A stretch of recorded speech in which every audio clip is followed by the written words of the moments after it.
KGF అనగానే మనందరికీ Kolar gold fields గుర్తొస్తాయి. అవును, ఆ సినిమాతో అది చాలా ఫేమస్ అయింది కదా. కానీ కర్ణాటకలోనే ఆ కేజీఎఫ్ని మించిన మరో బంగారు సామ్రాజ్యం ఉందని అంటే నమ్ముతారా?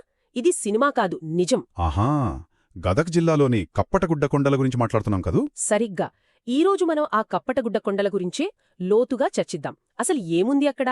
దాని వెనుక చాలా పెద్ద కథే ఉంది. సరే, ఇప్పుడు వివరాల్లోకి వెళ్తే ఆ ప్రాంతంలో దాదాపు 500 గుహలున్నాయట. అవును, అంతకంటే ఎక్కువ కూడా ఉండొచ్చు. అవన్నీ సహజమైనవి కావు. మరి అత్యంత ఆసక్తికరమైన విషయమేంటంటే ప్రతి టన్ను మట్టిలో 4 గ్రాముల బంగారం దొరుకుతుందని అంటున్నారు. 4 గ్రాముల అంటే దాని విలువ సుమారుగా 61,000 రూపాయలకు పైనే. అది కూడా కేవలం బంగారం కాదు. బంగారం మాత్రమే కాదు అక్కడ. వజ్రాలు, రాగి, ప్లాటినం, జింక్, వెండి ఇలా చాలా ఖనిజాలున్నాయని అంచనా. నమ్మలేకపోతున్నాను. అసలిదంతా ఎలా సాధ్యం? ఆ ప్రాంతంలో అంత ప్రత్యేకతేముంది? చూడండి, ఇక్కడ ఆసక్తికరమైన విషయమేంటంటే ఆ ప్రాంతం యొక్క భౌగోళిక నిర్మాణం. దీన్ని గదగ్ బెల్ట్ అంటారు.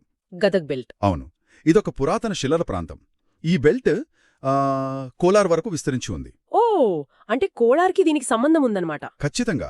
అందుకే భూగర్భ శాస్త్రవేత్తలు ఇక్కడ కోలార్ స్థాయిలోనే నిక్షేపాలుండొచ్చని బలంగా నమ్ముతున్నారు. అంటే ఈ సంపద గురించి మనకిప్పుడే తెలిసింది కాదనమాట. అస్సలు కాదు, దీనికి చాలా పెద్ద చరిత్ర ఉంది. ఇక్కడే అసలు కథ మొదలవుతుంది కదూ.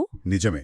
ఒకప్పటి విజయనగర సామ్రాజ్యం వాళ్ళు, అంతకుముందు కళ్యాణి చాళుక్యులు కూడా ఇక్కడ బంగారం తవ్వినట్లు చారిత్రక ఆధారాలున్నాయి. కళ్యాణి చాళుక్యులా? అవును, వాళ్ల కాలం నాటి లుక్కీ గజ్జల నాణెం అని ఒకటుంది. అది చాలా ప్రసిద్ధి చెందింది. ఓ, విన్నాను దాని గురించి. ఆ నాణ్యం ఇక్కడి బంగారంతోనే తయారు చేశారని ఒక బలమైన నమ్మకం ఉంది. ఆ తర్వాత బ్రిటిష్ వాళ్ళు కూడా ఇక్కడ మైనింగ్ చేశారు. వావ్, అంటే అప్పట్లోనే బ్రాండింగ్ ఉండేదన్నమాట. ఒక రకంగా అంతే. కానీ దీన్ని మనం కొంచెం పెద్ద చిత్రంతో ముడిపెట్టి చూస్తే ఈ బంగారు కొండలతో పాటు ఒక విషాదం కూడా ఉంది. విషాదమా?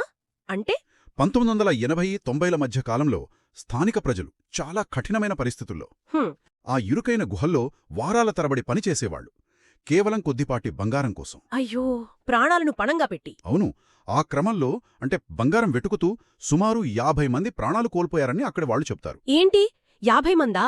నమ్మలేకపోతున్నాను. చాలా చాలా దారుణం కదా. నిజమే.